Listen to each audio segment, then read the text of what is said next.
दोस्तों आज शुरू करते हैं एक्सरसाइज 7.1 से question number 6। In figure 7.21 book में फिगर है आपकी AC is equal to AE। AC जो लाइन है ये AE के बराबर है, निशान भी लगा हुआ है बिल्कुल सेम जैसा। AB is equal to AD और AB जो है ये AD के बराबर है। यहाँ पे सिंगल सिंगल निशान लगा यानी कि ये दो लाइनें आपस में एक जैसी हैं, इक्वल है। और यहाँ पे डबल डबल निशान यानी कि ये दो जो लाइन्स हैं इनकी लेंथ आपस में बराबर है। एंड एंगल BAD यानी इतना एंगल जिस पे निशान लगा हुआ है इज इक्वल टू EAC ये भी निशान लगा हुआ है एंगल का। तो तीन चीज़ें ये गिवन है। And show that BC is equal to DE। आपको शो करना है कि BC ये लेंथ BC और ये DE ये आपस में बराबर है। अब BC को और DE को बराबर करने के लिए आपको दो ट्राइंगल्स लेने पड़ेंगे इसके अंदर, जिनके अंदर BC और DE आ रही है, और फिर उन दो ट्राइंगल्स को आप कॉन्ग्रुएंस प्रूफ कर देंगे तो BC और DE CP/CT से आपकी बराबर हो जाएंगी। तो ये देखते हैं कि कौन से वो दो ट्राइंगल्स हैं जिन्हें हम कॉन्ग्रुएंस प्रूफ करके BC DE को बराबर कर सकते हैं। देखिए BC अगर इसके ऊपर चलते हैं तो ये A आ गया, यानी ABC ट्राइंगल के अंदर आपका AB और AC ये दो अलग अलग लेंथ की लाइंस हैं। इसी तरह अगर DE के ऊपर देखें तो DE यहाँ पे चला जाता है थर्ड पॉइंट, तो ये ट्राइंगल बन गया ADE। और इसके अंदर भी आपका AD और AE ये दो अलग लेंथ के लाइंस हैं। अब इनमें बात यह है कि दोनों ट्राइंगल के अंदर ना आपकी एक एक लाइन, एक एक साइड जो है वो इक्वल है। इन दो ट्राइंगल्स का पहले नाम लिखते हैं सॉल्यूशन में। यहां से शुरू हो गए तो in triangle ABC and triangle ABC लिया मैंने ADE। अब इन दो ट्राइंगल्स के अंदर आपका ABC के अंदर ये जो AB लाइन है ये बराबर है आपके दूसरे वाले ट्राइंगल में AD के बराबर, क्योंकि AB तो इस तरफ ये लाइन आ रही है ना इस ट्राइंगल के लिए, और AD जो ये है ये इस ट्राइंगल के लिए है ADE। और देखिए ये दोनों की दोनों आपस में बराबर है, ये आपको गिवन में दिया हुआ है। तो ABC में से AB और ADE में से AD ये दोनों आपकी बराबर है। रीजन ये गिवन है और ये आपकी साइड है तो S लिख लीजिए इधर। अच्छा, दूसरी तरफ अब ये जो AC साइड है आपके ABC में AC और ADE में AE ये भी दोनों में आपस में बराबर है। तो इसका लिख लिया मैंने AC और इसका लिख लिया मैंने AE। ये भी गिवन है और ये साइड है। अच्छा, इसमें जो रूल लग रहा है आपका, क्राइटेरिया जो लग रहा है वो लगेगा साइड एंगल साइड। मैंने यहाँ पे देखा कि ये जो मेरा एंगल है इस ट्राइंगल के लिए यहाँ से यहाँ तक का पूरा एंगल और इस ट्राइंगल के लिए यहाँ से यहाँ तक का पूरा एंगल ये मेरा बराबर हो जाएगा। बराबर क्यों होगा ये मैं आपको बताता हूँ। देखिए यहाँ से यहाँ तक का तो एंगल आपको बराबर दिया हुआ है, इतना और इतना पोर्शन दोनों ट्राइंगल में, और ये जो बीच का पार्ट है ना, ये जो पार्ट है ये आपका इसमें दोनों में ऐड हो जाएगा। अगर इस एंगल का मैं नंबर 1 रख लेता हूं तो फिर मैं इसे ऐसे दिखाऊंगा कि ABC के अंदर आपका एंगल A प्लस एंगल 1 और ADE के अंदर एंगल A, इसका अगर पूरा नाम लिखना चाहें आप तो पूरा लिख लीजिए, क्योंकि यहाँ पे ये एंगल्स कई सारे बन रहे हैं, तो यहाँ पे लिख लें BAD। तो एंगल BAD यानी यहाँ तक का ये वाला एंगल, और इसमें 1 प्लस कर दिया और इधर क्या हो जाएगा CAE प्लस एंगल 1। तो आपस में बराबर होंगे। क्यों होंगे? क्योंकि BAD और CAE आपस में बराबर है, ये गिवन है, और दोनों तरफ मैंने एक सेम चीज़ को ऐड किया है। तो जब इक्वल्स के अंदर कोई इक्वल चीज़ ऐड करते हैं तो जो रिजल्ट आता है वो भी आपस में बराबर आता है। तो इसका जो रिजल्टिंग एंगल आएगा ये हो जाएगा BAC। यानी इतने में आपका एंगल 1 भी जुड़ जाएगा, तो BAC इसका रिजल्टिंग एंगल आएगा, चलिए इसे बाद में लिख लेंगे, इसको बना लेते हैं पहले, angle BAC is equal to,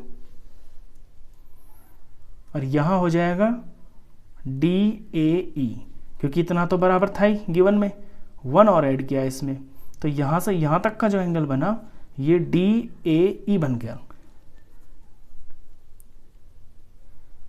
तो ये करके दिखाना होगा आपको कि BAD और CAE तो आपस में बराबर है, इन दोनों में 1 प्लस किया तो रिजल्ट है वो भी बराबर आएगा, और रिजल्ट आए आपके ये दो एंगल्स, और ट्राइंगलों के अंदर ये आपके पूरे एंगल्स हैं जो बन रहे हैं, तो ये हो गया एंगल। अब जो तीसरी साइड उसको लिख लीजिए, यहां से AC और ADE में से आपका AE, ये बराबर है, ये भी गिवन है, ये आपका साइड है। तो दो बराबर साइडों के बीच में आपका एक एंगल आ गया, और ये होता है SAS क्राइटेरिया। तो इस क्राइटेरिया से आपके ये दो ट्राइंगल्स आपके कॉन्ग्रेंस हो गए, therefore triangle ABC congruent to triangle ADE, rule side angle side. अब जब ये कॉन्ग्रेंस हो गए तो इनके करस्पॉन्डिंग पार्ट्स बराबर होंगे। अब करस्पॉन्डिंग पार्ट्स देखिए, आपको चाहिए ना BC और DE, तो जो एंगल, ये जो एंगल आया ना आपका बड़ा वाला जो बना है BAC, इस ट्राइंगल के अंदर BAC एंगल के अंदर आपका BC है, इक्वल एंगल के सामने ये साइड।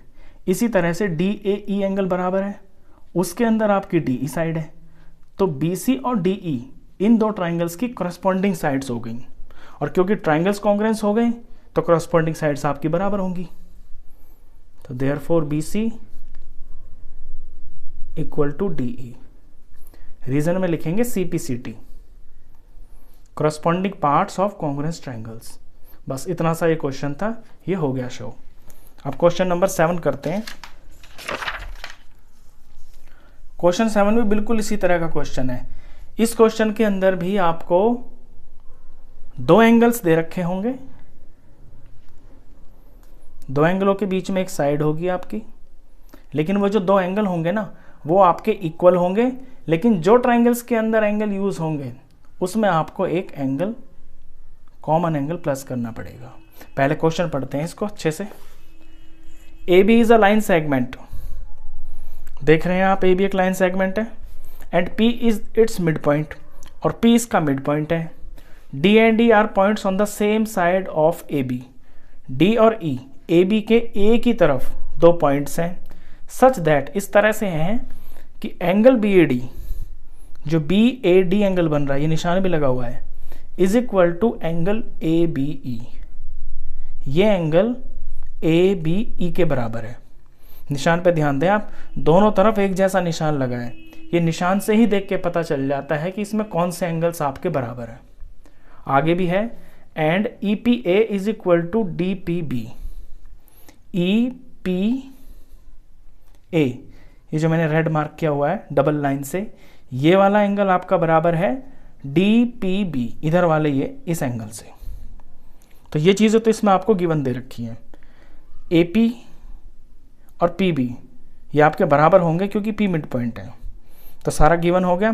क्वेश्चन में आपको प्रूफ करना है कि DAP और EBP, DAP ये वाला ट्राइंगल, दो ही ट्राइंगल बन रहे हैं इसमें, पतले पतले ये वाले आपके, एक AP के ऊपर बना हुआ है, और EBP एक ये वाला ट्राइंगल।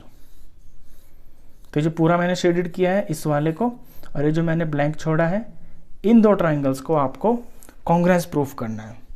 तो चलिए इन दोनों को ले लेते हैं पहले सॉल्यूशन में। इन ट्राइंगल DAP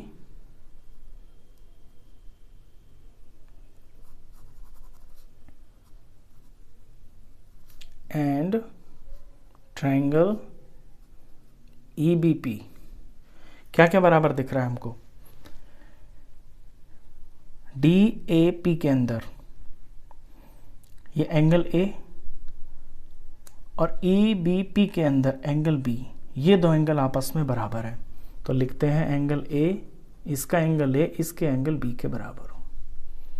अच्छा, अब यहाँ पे ये जो AP साइड है इस ट्रायंगल की, DAP की, इस PB के बराबर है। क्यों? क्योंकि P मिड पॉइंट है, तो हम लिखेंगे AP is equal to PB। इसमें रीजन लिखेंगे गिवन, और इसमें लिखेंगे because P is mid point, P is mid point of AB। अच्छा, एंगल आ गया, साइड आ गई। अब जो दूसरा एंगल आएगा वो इस साइड के दूसरा वाला होगा, कॉर्नर।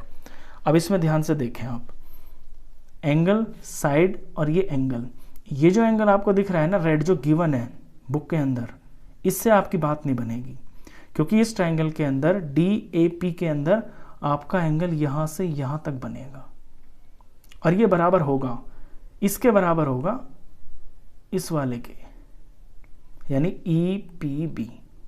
वो क्यों होगा? क्योंकि इतना जो रेड वाला पोर्शन है ये तो दोनों में आपस में बराबर है, और इन दोनों के अंदर मैं कॉमन एंगल यानी कि एक सेम चीज जोड़ दूंगा। इसे मैं एंगल नंबर 1 रख देता हूं। तो पहले से जोड़ के दिखाएंगे, एंगल APE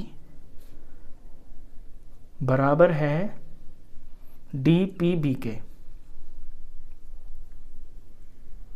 ये तो गिवन दिया हुआ है, इन दोनों के अंदर मैं एंगल 1 प्लस कर देता हूं। जब मैंने दोनों में एंगल 1 प्लस किया तो इधर क्या एंगल बन गया, AP और D, यहां से यहां तक का, तो ये रिजल्ट आया APD।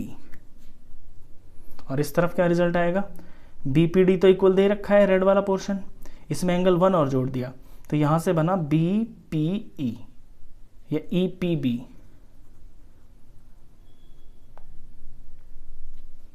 ये एंगल हो गया, ये आपकी साइड, ये भी एंगल है, बीच में आपकी साइड आ गई, और ये फिर से एंगल बराबर हो गया। तो एंगल साइड एंगल्स क्राइटेरिया से आपके ये दो ट्राइंगल्स कॉन्ग्रेस प्रूफ हो गए। तो फर्स्ट पार्ट तो हो गया आपका, triangle DAP is congruent to triangle EBP। Rule इसमें लगा angle side angle. Second part आपको और दिखाना है, इसके अंदर आपको दिखाना है कि AD BE के बराबर है। अब जो AD है वो आपके इस एंगल के सामने की ही तो साइड है इस ट्राइंगल के अंदर, जो फर्स्ट वाला ट्राइंगल है लेफ्ट वाला, और जो BE है वो आपके राइट वाले ट्राइंगल की इक्वल एंगल के सामने की साइड है। यानी ये वाला एंगल और ये वाला एंगल आपके बराबर है, और ये जो दो साइड्स जो दिखानी है सेकंड पार्ट में, ये इन एंगल्स के सामने की साइड है, यानी कि कॉरस्पॉन्डिंग साइड्स है इन दोनों ट्राइंगल्स की, तो ये आपस में बराबर हो जाएंगी। AD is equal to BE। CPCT rule लगेगा इसके अंदर। जब दो ट्राइंगल्स कॉन्ग्रेस हो जाते हैं तो उनके कॉरस्पॉन्डिंग पार्ट्स आपस में बराबर होते हैं। ये सेकंड पार्ट हो गया। तो बस इतना सा ही था ये क्वेश्चन। इस वीडियो में बस इतना ही। आई होप आपको दोनों क्वेश्चन से अच्छे से समझ में आए होंगे।